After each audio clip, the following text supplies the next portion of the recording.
Hello everyone, स्वागत है आपका हमारे यूट्यूब चैनल आरजेस बायोलॉजी में। तो हम एंजियोस्पर्म रिप्रोडक्शन को डिस्कस कर रहे थे। तो आज का हमारा एक टॉपिक है special method of plant reproduction. तो देखो, इस टॉपिक पर डिस्कस करने से पहले थोड़ा सा ये देखो कि हमने प्लांट रिप्रोडक्शन के अंतर्गत पढ़ा था कि रिप्रोडक्शन दो प्रकार का होता है और इसके दो प्रकार हमने देखे थे। पहला एसेक्सुअल और दूसरा सेक्सुअल। अब याद ध्यान दो कि सेक्सुअल रिप्रोडक्शन के अंतर्गत हमने देखा था कि बीज बनते हैं। क्या बनते हैं? बीज निर्माण। और हमने ये भी देखा था कि सेक्सुअल रिप्रोडक्शन के अंतर्गत दो चीजें या दो प्रोसेस होनी चाहिए। पहली प्रोसेस थी जिसको हम कह रहे हैं मियोसिस, और दूसरी प्रोसेस होती है उसको हम कहते हैं फर्टिलाइजेशन। तो हमने वहां देखा था कि अगर ये दो प्रोसेस किसी रिप्रोडक्शन में होती है तो हमने उसको सेक्सुअल रिप्रोडक्शन कहा था। ये दो शर्तें थी।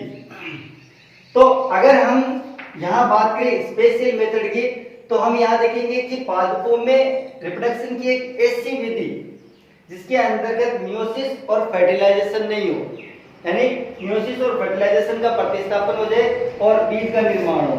किसका निर्माण हो? बीज निर्माण।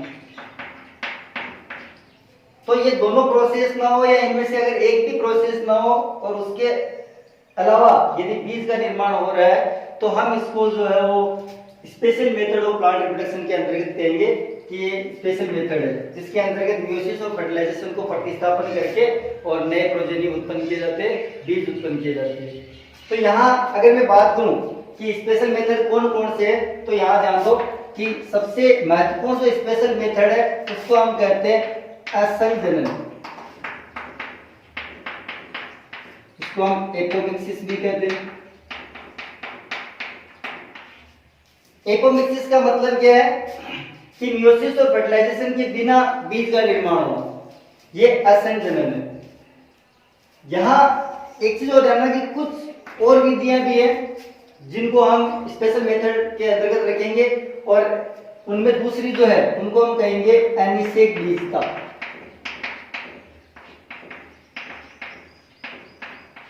जिसको एक गेमोस्पर्मी कहेंगे।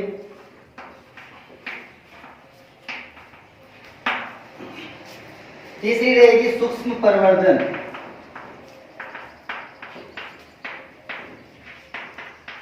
Micro propagation.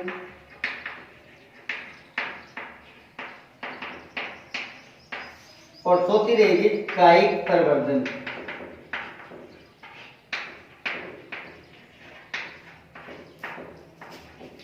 वेजिटेटिव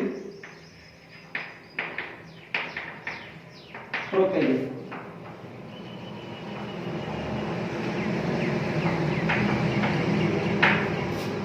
तो इन चारों विधियों को जो है वो special method of plant reproduction के अंतर्गत रखा गया है, जिसमें असंजनन तो मैंने आपको बता दिया कि मियोसिस और फर्टिलाइजेशन नहीं होना चाहिए और बीज का निर्माण होना चाहिए।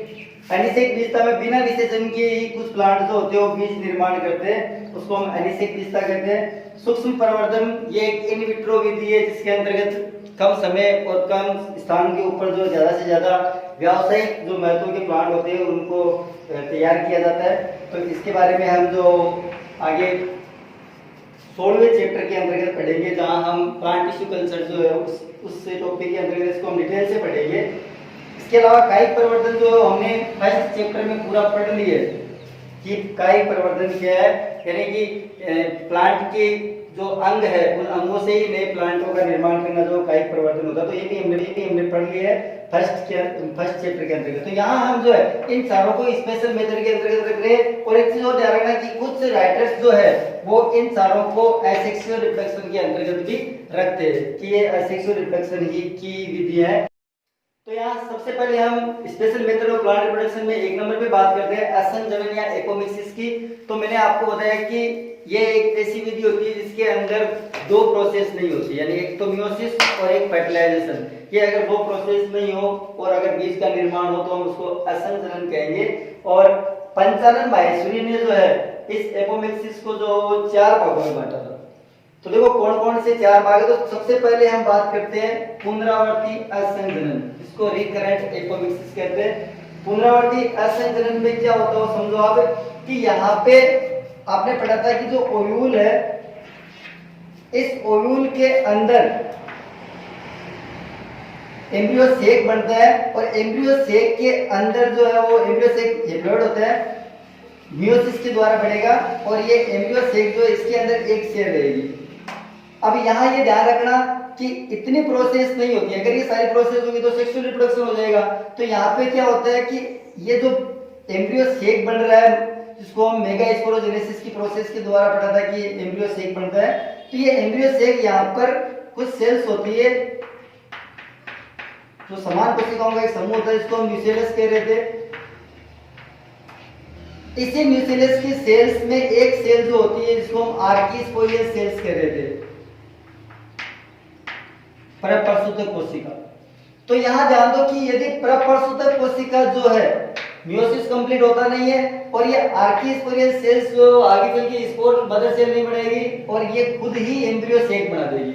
अब ये आर्कीस्पोरियल सेल तो आपको पता है कि 2n डिप्लॉयड होती है स्पोरोफाइटिक पीढ़ी की सेल से, और अगर यही आगे वृद्धि करके एम्ब्रियो सेक बना रही है तो ये एम्ब्रियो सेक जो द्विगुणित हो जाएगा। कैसा हो जाएगा? द्विगुणित, क्योंकि ये द्विगुणित एम्ब्रियो सेक, तो यहाँ पर जो 2n सेल है यही आगे चल के एम्ब्रियो में डेवलप हो जाएगी। किसमें डेवलप हो जाएगी? एम्ब्रियो में। तो ध्यान दो कि ये एम्ब्रियो जो डायरेक्ट 2n से सीधा 2n ही बढ़ेगा, इसमें फर्टिलाइजेशन नहीं होगा और इसमें मियोसिस भी नहीं होगा। इस प्रकार की जो प्रोसेस है इसको हम पुनरावर्ती असंचरण कहते हैं। मैंने आपको बताया कि ये दो प्रकार की होती है। अब देखो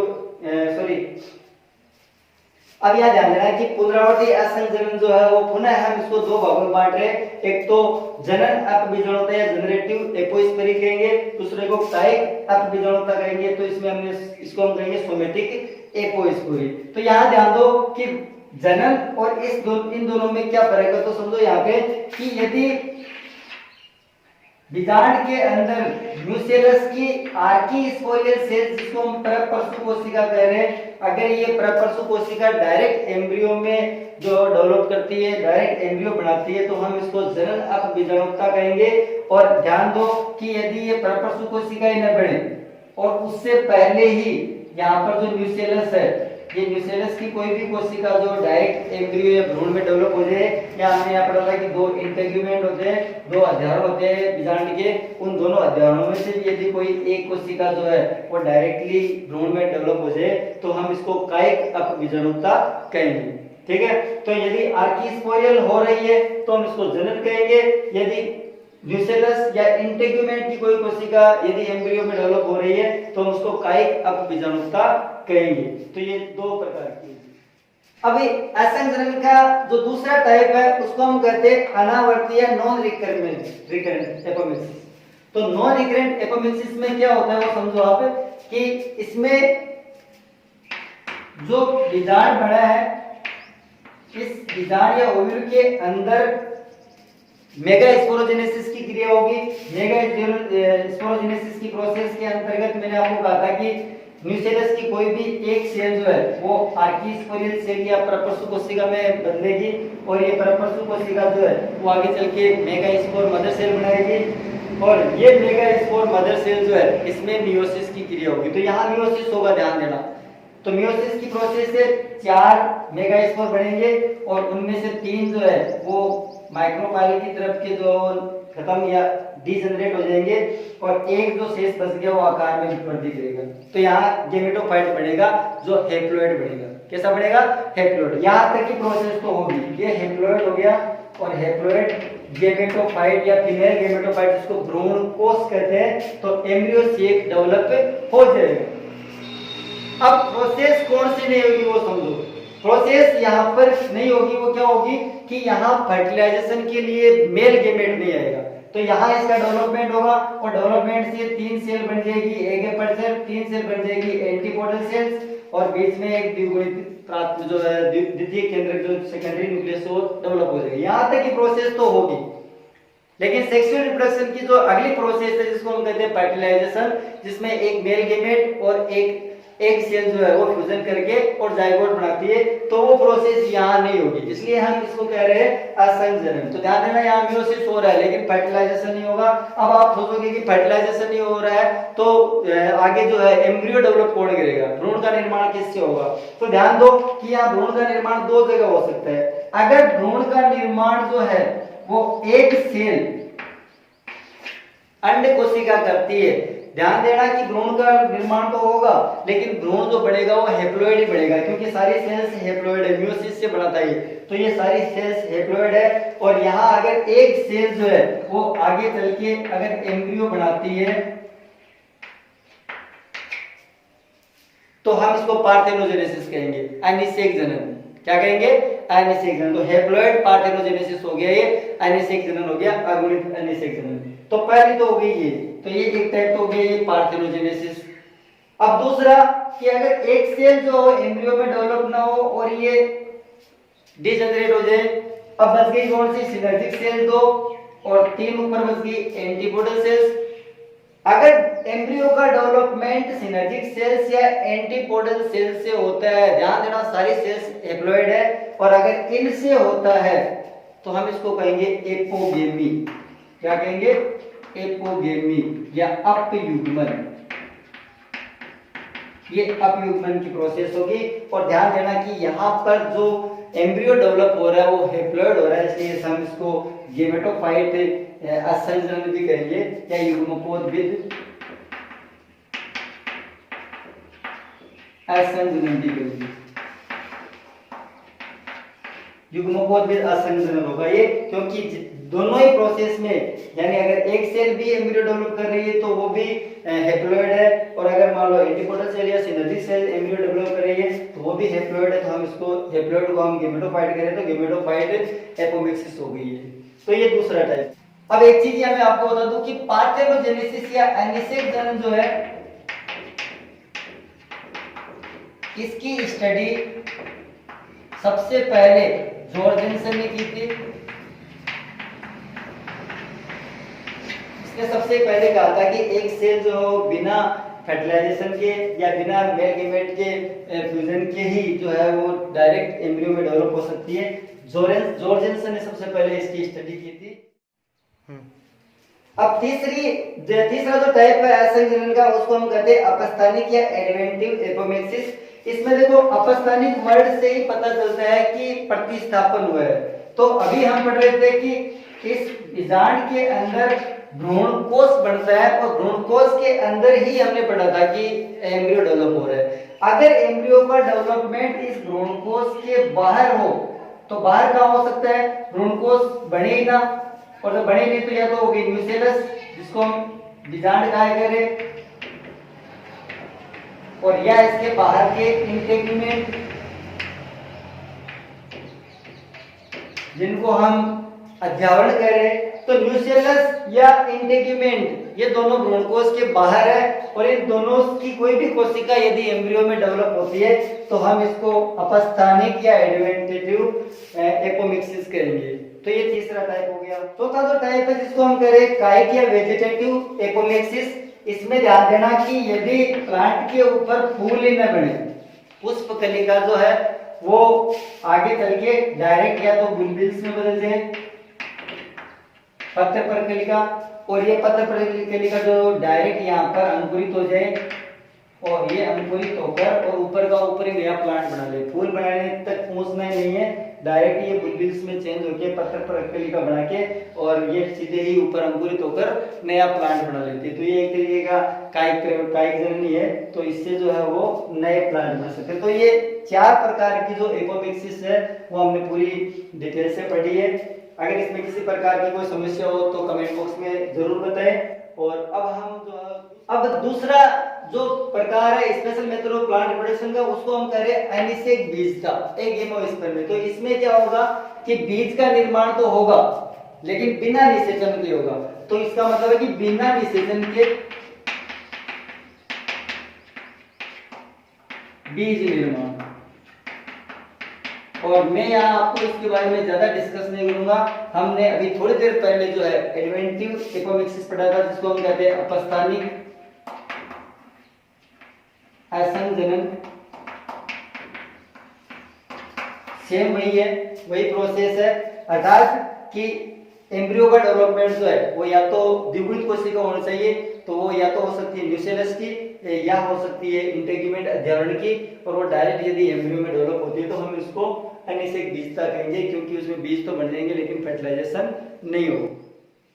तीसरा जो मेथड है उसको हम कह रहे हैं सूक्ष्म प्रवर्धन या माइक्रो प्रोपेगेशन। तो इसमें मैं आपको बता दूं कि कुछ फसली प्लांट ऐसे होते हैं जिनको व्यावसायिक स्तर पर उगाया जाता है, और यदि हम उनको सीमित स्थान पर कम समय में ज्यादा से ज्यादा अगर उनकी प्रोजेनी उत्पन्न करना चाहते हैं जो वायरस मुक्त हो, डिजीज मुक्त हो, तो उसके लिए एक आर्टिफिशियल मेथड है जिसको हम कह रहे हैं सूक्ष्म प्रवर्धन। इसके बारे में हम बहुत ज्यादा डिटेल से पढ़ेंगे 16वें चैप्टर में, जिसका नाम है प्लांट टिश्यू कल्चर। तो वहां हम इसको डिटेल से पढ़ेंगे, लेकिन जब ये बीच में आएगा तो थोड़ा सा मैं इसको डिस्कस कर दूं कि हम इसके अंतर्गत जो कुछ प्लांट के कोई भी पार्ट लेते हैं, जैसे सेल है, या हम सेल के अलावा टिश्यू ले सकते हैं। एक्सप्लांट जिसको हम कर्तोतक कह रहे हैं, तो कर्तोतक भी ले सकते हैं, केलस। अविभेदित कोशिकाओं का समूह जो होता है उसको हम केलस कहते हैं। तो एक सेल या सेल का समूह, टिश्यू या कोई एक्सप्लांट, कोई टुकड़ा पादप का, या केलस अविभेदित कोशिकाओं का समूह, इन सब में से कोई सा भी लेके और इसको इन विट्रो, इन विट्रो का मतलब होता है प्रयोगशाला के अंदर, तो प्रयोगशाला के अंदर जो है इनका संवर्धन किया जाता है, कल्चर किया जाता है, संवर्धन। और इस संवर्धन के द्वारा जो है वो आगे चल के हम जो नए नए एम्ब्रियो भी डेवलप उत्पन्न कर सकते हैं, या हम जो है वो कुछ नवपादक या प्लांट प्लेट्स जो है या नवपादक जिनको कह रहे हैं नवपादक, तो वो भी उत्पन्न कर सकते हैं। और फिर इनको जो है वो सामान्य परिस्थिति में रेडिकेट किया जाता है, अलग खेतों में लगा दिया जाता है, तो इनको फिर रेडिकेट करते हैं। तो इस तरीके से जो है वो प्रयोगशाला के अंदर प्लांट के कुछ पार्ट्स या कुछ सेल्स या कुछ भी लेके उनका संवर्धन कल्चर करके और उनसे जो नए प्लांट तैयार किए जाते हैं जो कम समय में और अधिक मात्रा में उत्पन्न किए जाते हैं। तो इस पूरी प्रोसेस को जो माइक्रो प्रोपेगेशन कहते हैं। इसके बारे में मैंने आपको कहा था कि डिटेल से 16वें चैप्टर में पढ़ेंगे अलग से, तो ये आपको इतना शायद समझ में आ गया होगा। अब हम चौथे की बात कर रहे हैं, तो चौथा जो मेथड है उसको हम कह रहे हैं कायिक प्रवर्धन, या हम इसको कह रहे हैं वेजिटेटिव प्रोपेगेशन। इसके बारे में हमने फर्स्ट चैप्टर के अंदर जो है वो कंप्लीट डिटेल से पढ़ लिया था कि कोई भी प्लांट जो है उसका कोई ऑर्गन, टुकड़ा या कोई टहनी, कोई जड़, तना, पत्ती या टीलादाब, जो पूरे डिटेल से अपने जो सेकंड वीडियो के अंदर जो वो सारा उनके बारे में डिटेल से पढ़ा हुआ है। तो वो चौथा पार्ट है अपना, जिसको हम कायिक प्रवर्धन करेंगे, उसमें हमने पढ़ लिया है। अब इसी चैप्टर का एक छोटा सा टॉपिक है जिसको हम थोड़ा डिस्कस करेंगे, उसको हम कहते हैं बहुभ्रूणता या पॉली एम्ब्रियोनी। देखो क्या होती है बहुभ्रूणता, नाम से ही पता चल रहा है कि एक प्लांट के अंदर जो बीजांड है ओव्यूल, उस ओव्यूल के अंदर चाहे वो असंचरण से हो चाहे किसी से भी हो, एक ही भ्रूण बनता है नॉर्मली, यानी एक ही एम्ब्रियो डेवलप होता है। अगर नॉर्मली हम देखें सेक्सुअल रिप्रोडक्शन के द्वारा देखें तो यहाँ जाइगोट बनता है और जाइगोट आगे चलकर एम्ब्रियो में डेवलप होगा। लेकिन यदि किसी प्लांट के बीज के अंदर एक से ज्यादा भ्रूण हो, यानी एक से ज्यादा अगर एम्ब्रियो डेवलप हो जाए, तो हम उसको कहेंगे पॉली एम्ब्रियो, यानी बहुभ्रूणता। और यहाँ मैं आपको बता दूं कि इसकी स्टडी जो है वो सबसे पहले एंटोन वॉन लीवनहोफ ने की थी संतरे में, यानी संतरे के प्लांट में सबसे पहले इन्होंने देखा था कि एक से ज्यादा भ्रूण पाए जाते हैं। और एंटोन वॉन लीवनहोफ को तो आप जानते ही हो कि ये जो सूक्ष्म जीव विज्ञान को माइक्रोबायोलॉजी कहते हैं, तो उसके पितामह भी है। तो उन्होंने सबसे पहले संतरे में इसकी स्टडी की थी। आपको बता दो कि नींबू है, संतरा है, इसके अलावा जामुन है, तो इन कई प्लांट के अंदर एक से ज्यादा भ्रूण बढ़ जाते हैं। और वैसे अगर आपने 11th में जिम्नोस्पर्म पढ़े हैं, तो जिम्नोस्पर्म में तो नॉर्मली पॉली एम्ब्रियोनी पाई जाती है, यानी जिम्नोस्पर्म ऐसे प्लांट है जिनके अंदर साधारणतः बहुभ्रूणता मिलती है अधिकतर प्लांट के अंदर। तो वहाँ हमने इसको डिस्कस किया था 11th के अंदर। तो आगे जब हम 11th के चैप्टर बनाएंगे तो वहाँ और बता दिए जाएंगे। इसको कहते हैं तो अब हम देखिए कि बहुपूर्णता जो कितने प्रकार की होती है, कौन कौन से प्रकार। तो सबसे पहले हम बात करें क्लीवेज या विदलन बहुपूर्णता की। तो विदलन बहुपूर्णता का मतलब क्या है कि बीजांड के अंदर भ्रूणकोश में जो है वो निषेचन के बाद में जाइगोट बन गया, और जाइगोट बनने के बाद में अब ये जाइगोट जब विभाजन करेगा, भ्रूण बनाएगा, तो उस दौरान क्लीवेज होगा, और क्लीवेज के द्वारा यहाँ पर 2-3 भ्रूण बन जाएंगे। तो 2, 3, 4, 5 जितने भी भ्रूण हो यही इससे डेवलप हो जाएंगे, वो अलग होकर और नया प्लांट बनाएंगे या नए प्लांट के रूप में डेवलप होंगे। तो हम इसको विदलन कहेंगे। दूसरा, अंड कोशिका के अलावा, अब समझो कि यहाँ पे ये बीजांड है, और बीजांड में यहाँ ये अंड कोशिका जो है वो फर्टिलाइजेशन कर लिया, तो अंड कोशिका से फर्टिलाइजेशन से जो बन गया जाइगोट, एक मेल गीमेट फर्टिलाइजेशन। अब यहाँ पर मान लो कि कोई सहायक कोशिका जो है वो या कोई एंटीपोडल सेल जो वो भी फर्टिलाइजेशन कर ले और इससे जाइगोट बन जाए, तो अंड कोशिका के अलावा भ्रूणकोश की कोई अन्य कोशिका यदि एम्ब्रियो डेवलप करती है, तो यहाँ ये हो सकता है कि ये कोशिका फर्टिलाइजेशन से भी एम्ब्रियो बना सकती है। ये तो फर्टिलाइजेशन से होगा, जाइगोट तो कंफर्म है, जाइगोट से आगे जो एम्ब्रियो बनेगा वो तो फर्टिलाइजेशन से ही हुआ है। लेकिन अगर ये जो जाइगोट है, इस जाइगोट के अलावा यानी अंड कोशिका जो थी उसके पास की कोई सिनर्जिक सेल जो है वो बिना फर्टिलाइजेशन के भी अगर एम्ब्रियो डेवलप कर रही है, तो हम उसको वो तो एम्ब्रियो होगा गुणित होगा, और अगर ये फर्टिलाइजेशन से करेगी तो वो होगा द्विगुणित। तो इस तरीके का एरिस्टोलोकिया में मिलता है।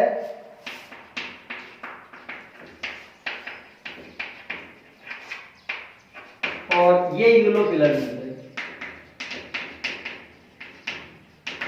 ये प्लांट के नाम एग्जांपल जिनके अंदर इस तरीके की पॉली एम्ब्रियोनी देखने को मिलती है। तीसरा जो टाइप है वो बीजांड में एक से ज्यादा भ्रूणकोश का डेवलपमेंट। तो वो यहाँ समझो आप कि मान लो ये बीजांड है, इस बीजांड के अंदर हमने पढ़ा था कि जो बीजांड का है कि एक कोशिका जो आर्कीस्पोरियल सेल्स के रूप में डेवलप हो रही है, वो आर्कीस्पोरियल सेल जो आगे चल के स्पोर मदर सेल बनाती है, जिसको मेगा स्पोर मदर सेल कहेंगे, और ये मियोसिस से 4 स्पोर बनाते हैं।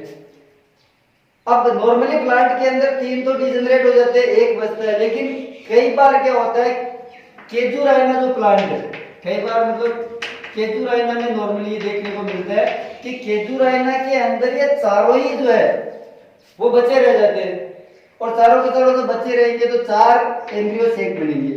कितने बनेंगे? 4। तो यहाँ 4 भ्रूणकोश बन गए, और 4 भ्रूणकोश बन गए तो 4 ही अंड कोशिका बनेगी, तो फर्टिलाइजेशन भी 4 जगह होगा। तो यहाँ 4 जो है वो एम्ब्रियो डेवलप होंगे, जाइगोट बनेंगे 4, और जब फर्टिलाइजेशन से 4 जाइगोट बनेंगे तो 4 एम्ब्रियो बनेंगे। और जब 4 एम्ब्रियो बन रहे हैं तो उसका मतलब है कि बीजांड में एक से ज्यादा अगर भ्रूणकोश बन रहे हैं तो पॉली एम्ब्रियोनी होगी, 4 भ्रूणों का निर्माण होगा। तो ये चौथा हो गया। अब तीसरा हो गया। अब यहाँ चौथा देखो कि चौथा जो है या ये जो है वो न्यूसेलस से बनेगा, अर्थात यहाँ पर एम्ब्रियो सेक के बाहर जो न्यूसेलस जिसको हम बीजांड काय कह रहे हैं, ये बीजांड काय जो है, इस काय बीजांड काय की कोई भी सेल अगर आगे चल के एम्ब्रियो में डेवलप हो रही है डायरेक्टली, तो इस तरीके से भी एक नए एम्ब्रियो का निर्माण हो सकता है। तो ये 4 प्रकार की बहुभ्रूणता जो है इसके बारे में हमने डिस्कस किया है। अगर इसमें किसी प्रकार की कोई आपको दिक्कत या कोई समस्या आ रही हो तो कमेंट बॉक्स में जरूर डालें। और तो स्टूडेंट यहाँ तक जो है हमारी 12th एनसीईआरटी जो बुक है उसकी फर्स्ट यूनिट, या हम ऐसे कह सकते हैं कि इस फर्स्ट यूनिट के 4 चैप्टर जो हमने कंप्लीट कर लिए। ये रिप्रोडक्शन इन एंजियोस्पर्म या आवर्तीय पादपों में जो जनन की जितनी भी विधि है वो हमने पूरी डिस्कस कर ली है। अगली वीडियो से हम जो ह्यूमन रिप्रोडक्शन, यानी हमने रिप्रोडक्शन में पढ़ा था कि रिप्रोडक्शन जो है वो प्लांट और एनिमल दोनों में, तो एनिमल में भी हम जो अब अगली वीडियो से जो ह्यूमन रिप्रोडक्शन के बारे में अध्ययन करेंगे। तो अपना अगला जो वीडियो रहेगा वो ह्यूमन रिप्रोडक्शन का रहेगा। और यहाँ मैं एक बात कहना चाहूँगा कि अगर मेरे वीडियो आप तक पहुँच रहे हैं और आपको समझ में आ रहे हैं तो प्लीज़ थोड़ा लाइक करके, शेयर करके, सब्सक्राइब करके थोड़ा हौसला बढ़ाए, ताकि मैं और ज़्यादा मेहनत करके आप तक ज़्यादा से ज़्यादा कंटेंट जो पहुंचाने की कोशिश करूं। गाइस, आपके एक लाइक से बहुत हौसला मिलता है और मेहनत करने की ताकत मिलती है, और ज़्यादा से ज़्यादा वीडियो आप तक पहुँचाने की हम कोशिश करते हैं। तो प्लीज़ लाइक और सब्सक्राइब जरूर करें। धन्यवाद।